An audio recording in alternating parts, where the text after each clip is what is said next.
Something you mentioned right at the start is just the role of conscious mirroring in that approach, as far as how it, I think, facilitates what you're talking about and showing people what's going on, helping them get outside of once you're able to get to that part of the process. So you said there's things that lead up to mirroring, but do you want to say more about what conscious mirroring does or how it facilitates the things you're talking about? The phases of what happens when something is mirrored to someone. If someone is caught in a certain energetic, a certain archetype, a certain, possessed by a certain spirit, which everyone is, always. There's no being free of them completely. When consciousness, conscious light is shined on that, is reflected to us. When we look into a conscious mirror, what we see, what we become aware of, is something that we don't want to see. That's the nature of it. We're stuck in darkness. We're entangled in it. We're identified with it. We have fallen. We're lost in it. We are these things, right? We're experiencing, our experience is that we are these various archetypes and spirits and entities and energies. And we don't want to be them. We're horrified. The innate experience is a terrible fear and shame at being them. That's the nature of it. We spend the vast majority of our lives denying it, repressing it, and projecting it. It's not in me, it's in the other. We want to eradicate these bad things. We want to be free of them. We want them to cease to exist. We hate them in ourselves, and we hate them in others.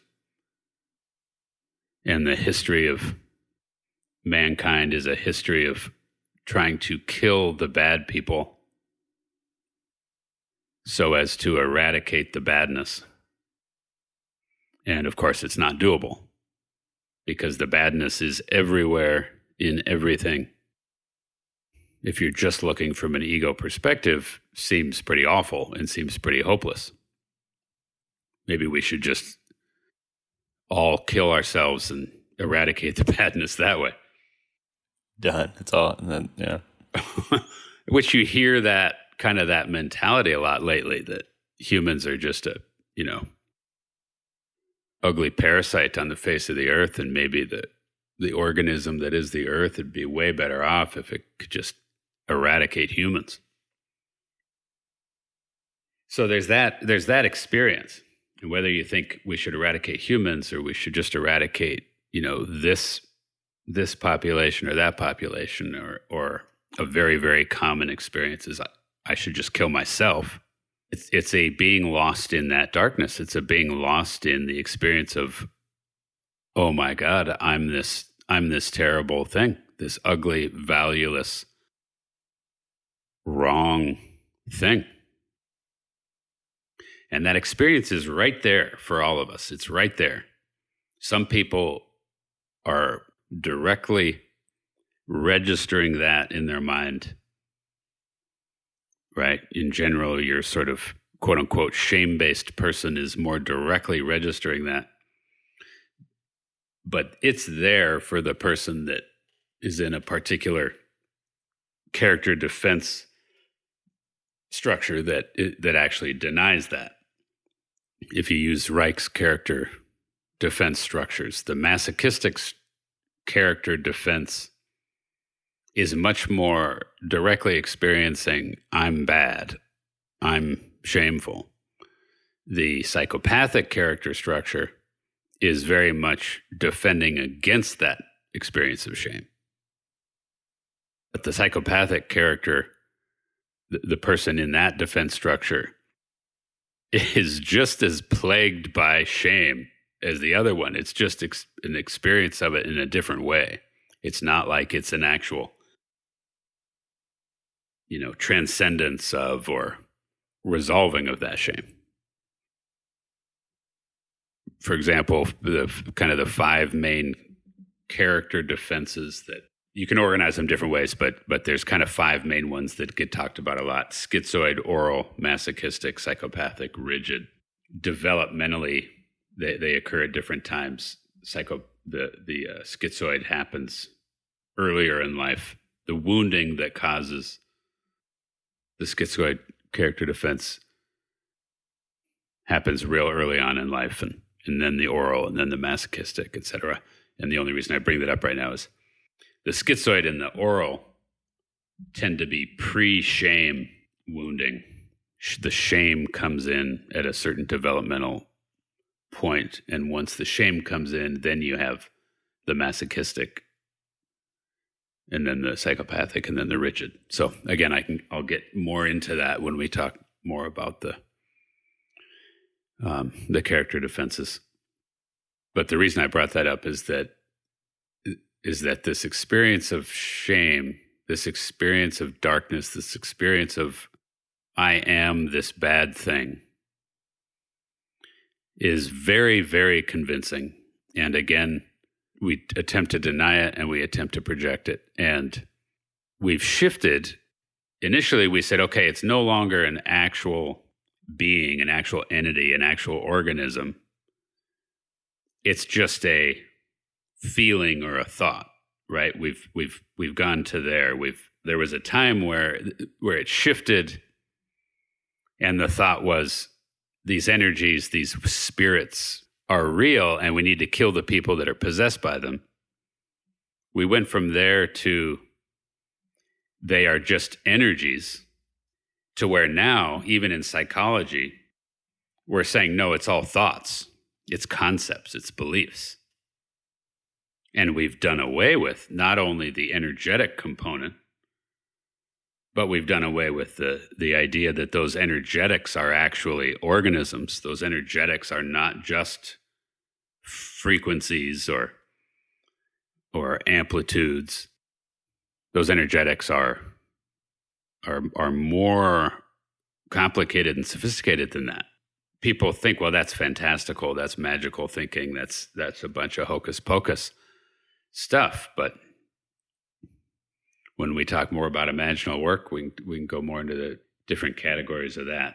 So this idea that today cognitive therapy, right, cognitive behavioral therapy is the prevailing methodology in psychology, and it's the prevailing methodology in life, whether you're into psychotherapy or not. It's what everyone's doing these days with themselves and with their relationships and with whatever they're working on. They're taking a cognitive approach to life in general. And that if I change my cognitive functioning, if I change my thoughts, I will change my experience, I will change reality, I will change the results that I'm getting. And there's some power in that, but it's limited. It can only do so much, and you can do a lot of harm when you just go in and mess with thoughts and don't take into account what's the reality of the underlying layers. Because you can just overlay a bunch of cognitive bullshit and try to operate as though that's the whole truth, and it's just not. And it's largely what we've all done. Again, whether you have ever done any psychotherapy or not, we're all walking around orienting from these cognitive paradigms and programming and beliefs and idealisms, and we're doing it not only with ourselves, but we're doing it in society. And I think a lot of the civil unrest that's happening is symptomatic of that. We get these ideas in our head about, it should be this way. It should be equal. It should be fair, for example. And let's lead with that, and then not even look at what are the deeper layers going on with regard to why is there suffering? Why is there inequality? Why is there racism? Why is there sexism? We just are doing a thing that there shouldn't be. There shouldn't be sexism. There shouldn't be racism. There shouldn't be inequality. So let's just, in a very forceful, totalitarian way, change the beliefs and change the structures, and anything that isn't equal and fair and non-sexist and non-racist is bad, and we'll cancel it. And it's just it's super, super dangerous. So you're saying it's in effect trying to force a cognitive program onto another cognitive program. Just that that orienting from that and not looking at why and trying to forcefully change something is just layering your cognitive program on top of another. And so that's not a resolution, and there's not a path forward there. In the same way that if you just take the physical body, it's like, just because you decide, I'm going to run a marathon, I can do it, I want to do it, I should be able to do it, I'm going to decide I can do it. It's like, well, your body might not have the same idea. There might be stuff going on in your body that is going to prevent it, or you're going to do real damage to your body if you just override what your body's trying to tell you. You might even get the marathon run, but you'll have wished you didn't because your body's going to be fucked up. It's like, we got to look at these layers, and the layers, what's going on in the layers isn't going to match what you wish it was, but it's necessary. It's like an analogy I use a lot. It's like with a rose garden, for example, you want, the part that looks pretty is are the rose petals. And it's like, you want a rose garden, but you don't want any worms, and it's like, well, you're not going to get the rose garden without the worms. You can't decide you don't like dirt, because dirt is one of the layers that's going to have to be there if you want the roses. And it's like, our psyches are this way. There are layers that aren't pretty, that it's a huge mistake to conflate a lower layer with a higher layer. In the same way that your first chakra is not going to be a freaking heart chakra. Your first chakra is not going to look or feel or behave or send information that matches what a heart chakra does. Your first chakra is going to do a kill or be killed physical survival type of information. That's what your first chakra is capable of. Your first chakra doesn't give a shit about fairness. Your first chakra doesn't give a shit about compassion. The first chakra registers a certain set of data and delivers an impulse, a motivation to do a certain thing, to respond or react in a certain way. And then we have other parts of our system that will counter that, or will try to keep that in check, or that will integrate with that, et cetera, et cetera. And again, the waking up, maturing involves being able to register information from different levels and be able to determine what level is that coming from, and make decisions moment to moment as far as, okay, what do I override? What do I hear but keep in context, right? What do I prioritize? If someone cuts you off in traffic, often your first chakra suddenly maximizes on your mind screen, and you just want to hit the gas and ram them, And it's like, whoa, okay. It's like, well, it like literally maybe that person just endangered your life with their carelessness. That's often the case. And so, boom, our first chakra flies into action and delivers a fight response, and it maximizes on your screen. And then you got to try to figure out how to keep that in check, right? You got to try to figure out how to not just have a psychotic break and just behave that suddenly. You also need to not think, oh my God, I'm a terrible person, I need to kill myself because I had a flash of, in my mind, I registered this desire to ram my car into that person's car. right? We do this constantly. We like judge ourselves. Oh my gosh, I had bad thoughts. I had bad feelings. I had bad desires. And it's like, well, of course, that's the nature of it. And that was one of Freud's huge contributions. It was like, look, people are plagued by having thoughts and feelings and desires that don't match the cultural norm.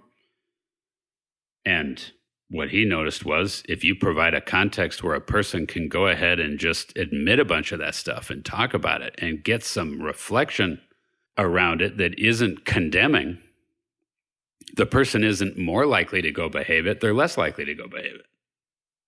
It starts to free them from the possession by that feeling, by that thought, by that spirit, by that drive, which was a radical shift in culture. Because the culture at the time was that you need to attempt to not have bad thoughts and not have bad desires, not have bad feelings. And if you do, you need to go. If you do, you have to go do penance. Exactly. But another real radical shift. What you're just talking about is tied into it as far as what the motivation of the dimension approach is that the one is just a context, like you're saying, for deprogramming rather than reprogramming. I feel like the cognitive behavioral approach you're talking about is more of a reprogramming approach. But the whole point of consciousness is to see outside the program itself, that these cultural approaches or these other modalities are still on some level playing a game that is between egos or between cognitive minds. That sounds condescending, so I'll probably take that out. What I mean to say is that I think just like we were talking about with fascial tissue and with physical problems, that if you just add another layer of compensation, it's never going to get better. And if you just layer a new way of thinking about it, it's still a crutch. Or if you just layer a new way of compensating with your ego mind, it's not going to break that cycle. I mean, I could have just said it that way, but But you had to talk about Freud. That's Sure. No, I thought the Freud thing was good. I think it's a good callback. Single-handedly make people reconsider. If he, I'm telling you, we were just talking about the other day, if he hadn't just gone off on tangents about what people should get out of sex, then they should have, he just would have, yeah. I think that's the challenge of the cultural thing you're talking about, where groups are trying to exert their cognitive framework on other people. Gets at the challenge of any of this, that it's really about self-work or understanding yourself. And that is the goal. And moving even from one person doing that to two people talking about it is hard. So the initial challenge of just working with a client, just one-on-one is enough, and that the idea of trying to get a whole group of people to change how they think about something is ludicrous, because just the challenge of two people talking to each other is impossible, or seemingly impossible. That the other person, unless they're going into it with the goal of learning about themselves, isn't going to accept your programming. If they are, then that's a problem. So be suspicious of anyone that listens to you. Right. Yeah, it's kind of the Woody Allen version, right? Of I wouldn't want to be the leader of a cult that would have me as its leader. Yeah, right. Yeah, I'm taking out the Woody Allen reference too. I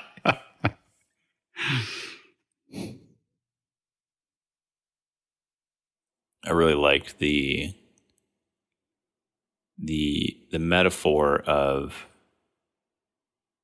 there is so much information behind what we remember or what we experience, and that this consciousness work, it's not about remembering what the trauma was, because there's so much information behind the trauma that in a way is like why it was a trauma to begin with, that is that the event itself or what was like cognitively remembered about it isn't really why it was remembered at all.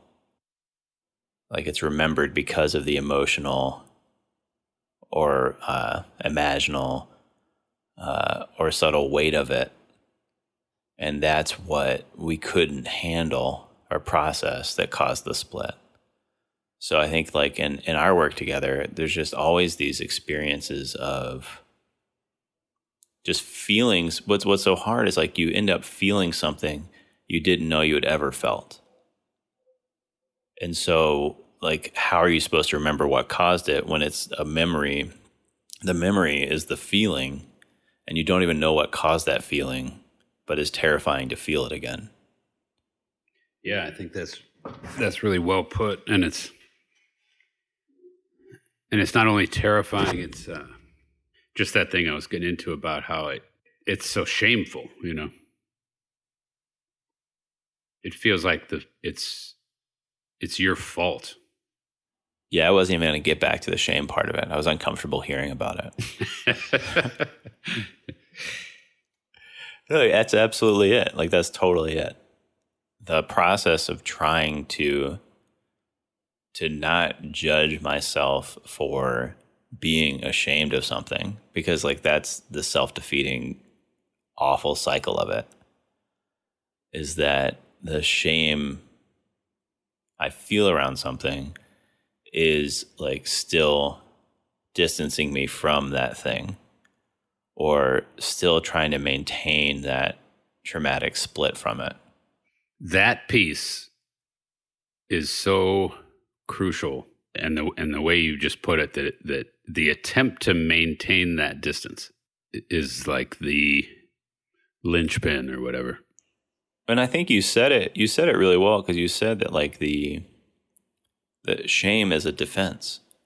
And I think that's what, like, just saying it that way kind of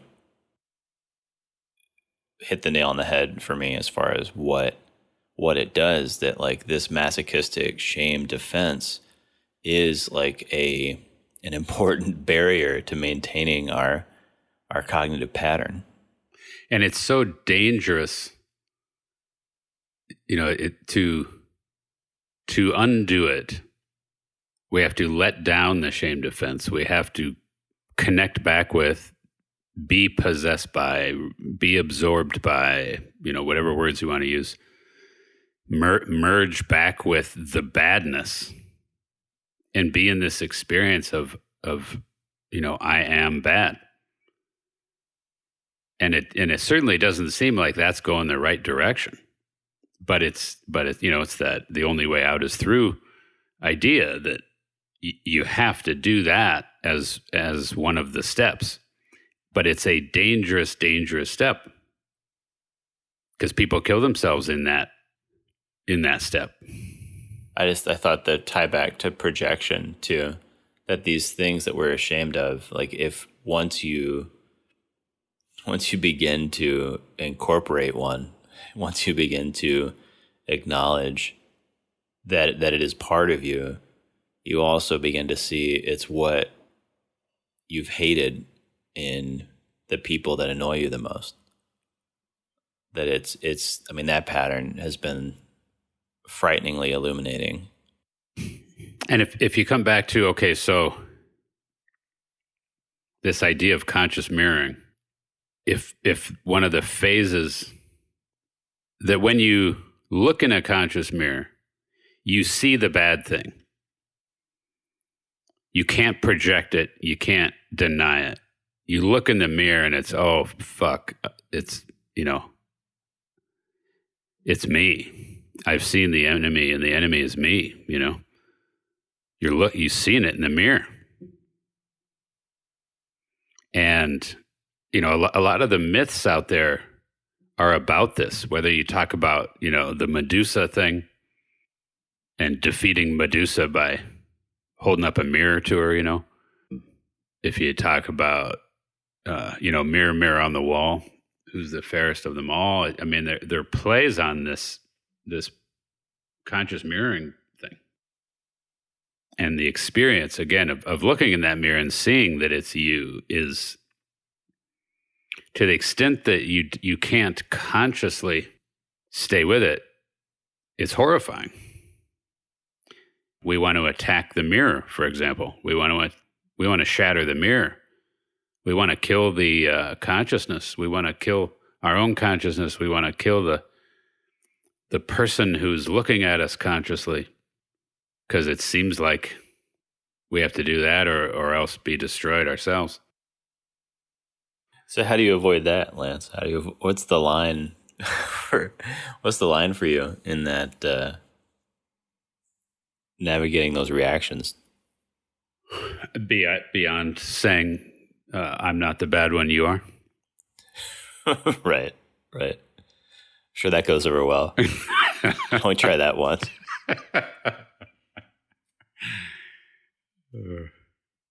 Yeah, I mean, that really gets, again, we could do 10 podcasts on the different phases of that, which psychotherapy, especially the psychoanalytic school, has really, gone into great detail about how that works with regard to projection, with regard to transference, with regard to working with transference, working with projective identification.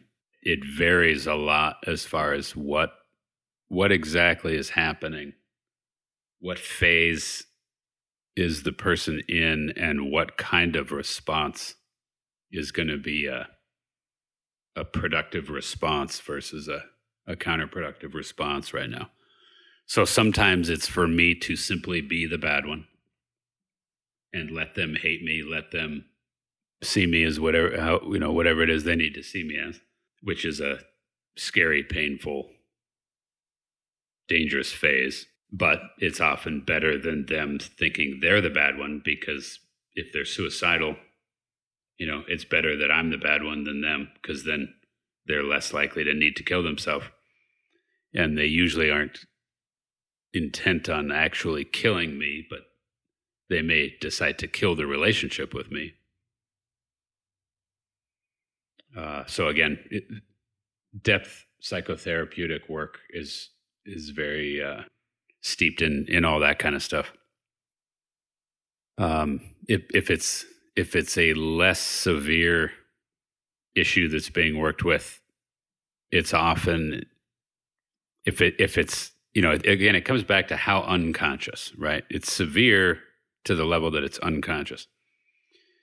So if there's enough consciousness, a person then can see it and can, even if it feels awful, there's an ability to stay consciously present and simultaneously, paradoxically, be the bad thing and consciously know I'm not that thing. And then as we sit with it, consciousness wins. Consciousness, it's like the person's identity disentangles from the bad thing more and more and makes its way back out into consciousness, and the person is more and more liberated from the possession of that thing. And it's and in that way, it's a wonderful experience to move in that direction. It's so liberating and so redemptive and healing and not only it's not only freeing from the bad thing, but the bad thing, there's a recognition the bad thing doesn't have to be eradicated. There's an ability now to tolerate and see the truth of, see the value of, see the place that thing has in life, in the psyche. And now one doesn't have to spend their life running from that thing anymore, nor do they have to spend their life hating that thing in other people. They can start loving the person and seeing the person and knowing and being able to hold space with a person, even if that person is still caught in that thing. So it's quite powerful when it happens. Something to be said about what intentionally bringing conscious awareness to these depth psychotherapy practices feels like what your first person experience of it is, because you've started to get into some of it, especially with the dangerous boundaries of it, or the projection side of it. And like you said, there's a lot of layers to that, and there's just a lot of different kind of relational aspects to that. You're taking on a lot of what the person's going through, and that can present in a lot of different ways. Because I think that's what a therapist is having to do. Like you said, like this is what the school of thought is about, how to facilitate this transformation. Does bringing conscious awareness give you a certain amount of separation from that in a healthy way? Or is it make it more intense? Because I mean, empathy is intense, right? Like to ride that ride with someone. Is there anything you'd say about the first person experience of it? In order to, for lack of better words, do it correctly, it's a leaving simply first person perspective. It's a leaving simply third person perspective and joining with the person in a second person experience. And what I mean by second person is that there's a relational interaction that happens that is neither first person nor third person. And it's that second person experience, that merge, that interaction, that joint experience that is necessary in order for the process to occur. Again, back to Freud. Freud had that figured out that the agent of change in the therapeutic modality that he was creating, he talked about the agent of change is in the transference. It's this joint experience that, like if you just use the energy terms, it's when the energies mix, there's this change that happens that neither person can clearly delineate, whose is whose. So that empathic, relational, joint experience is what's necessary. And so in the midst of that, for me, I'm feeling it with them, and I'm extra capable of diving into that kind of relational experience with someone because of the awakening I've had in the conscious mind. And so, for example, in the shamanic model, I'm a shaman. My ability to do that, to dive into an experience with an other and travel into the dimensions of that person's psyche and experience with them, is a shamanic journeying. And so shamans, right, as far as, well, who's a shaman and who's not a shaman, right? It's distinction. I think we all are potentially shamans, but the more you've had an awakening in this certain way, the more you can consciously traverse dimensions and venture in and be in intense experience, especially of darkness, and remain conscious.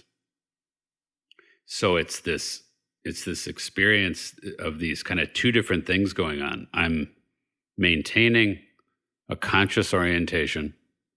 I'm experiencing selfhood via my consciousness. And then simultaneously, I'm feeling into and taking that ride, taking that journey, and experiencing the content of a dimension. And in that moment, I'm experiencing it the same way I would if it was, quote unquote, mine. That's exactly what I was going to ask next. Yeah, and it gets into that, that comes back to Carl Jung's idea of the collective, where, what becomes obvious to me is that whatever the thing is, whatever the dimension and whatever the content in that dimension, it's no more that person's than it is mine or anyone else's. It's ours. It's a dimension. It's not their dimension. It's not my dimension. It's not their energy. It's the energy. It's the dimension. And we are simply accessing it and experiencing it. I think that's an important distinction, because the two questions I was going to ask was, one was like how, like you're experiencing it as them in a way, but you're calling it a second person interrelation. And it seems like a hybrid of that combined with first person plural, that there is we, you, and me in that space. But like you're saying, the shared experience is communal and universal. And that's the container that can be that I was going to say non-judgmental, but non-separated, non-split container for that experience. In alchemy, that's the philosopher's stone. In Buddhism, mindfulness, when one is in a mindful state, then that starts happening. But just what you said there, that container is what it all comes back to. Can we create that container and let the process happen? And one of the things that's so hard, we were talking about the shame thing. Another way to talk about it, it's like, what we all want. If we want our hamstrings to be a little looser, or if we want our headache to go away, or if we want to be less depressed, or this or that, it's like we want to maintain our self, meaning our ego constructed self. We want to maintain its structure, but have this change happen. And it's like, you can't get significant change to happen in body, in mind, without a restructuring of your ego identity. And what that feels like, an analogy that I use a lot is, it's like for the caterpillar to become the butterfly, the caterpillar doesn't sprout wings. The caterpillar goes into this cocoon, and at a certain phase of that, the caterpillar turns to mush, And there's that aspect to it that's the idea of transmutation, which is different than transformation. Transformation, the elements remain and they simply get restructured. With transmutation, you have different elements afterwards, which again, breaks the law. The idea with alchemy was like, can we change lead into gold? It's like the laws of nature say, no, you can't change one element into another element. And that's part of what's so confusing in our psyches. It's like, how can, oh my God, I have this terrible, shameful, awful thing inside me, or worse yet, I am this thing. And it seems absolutely certain that there is no redeeming it. There's no way to have that be okay. The magic, the miracle, is that if you have that container that you were describing a minute ago, that container can perform that magic. It can perform that miracle.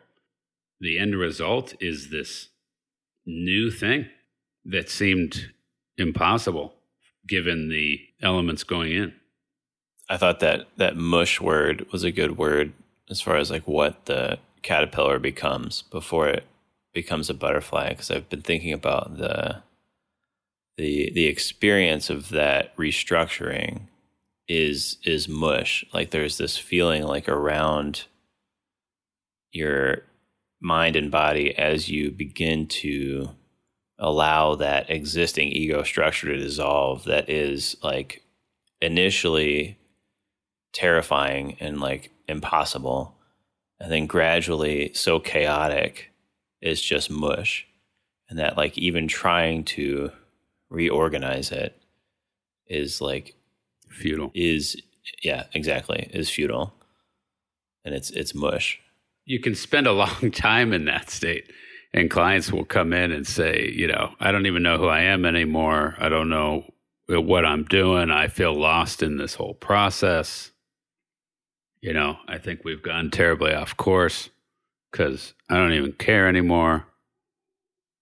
That's often indicative of being in that phase. I mean, that phase can last for a while. It can, yeah. I mean, there's little transmutations that can happen, in the moment in a session, but there are also these longer. Totally. Yeah, there's degrees of that. Yeah. It's not one or the other. It's like you don't know what a sense of self is until you lose it. And then you know what the term rudderless means. It's how everyone will feel after listening to this. Totally. That's the goal. We're definitely in the mush phase of this podcast right now. Right. If you want to learn more about the Dimension Approach, please visit dimensionapproach.com.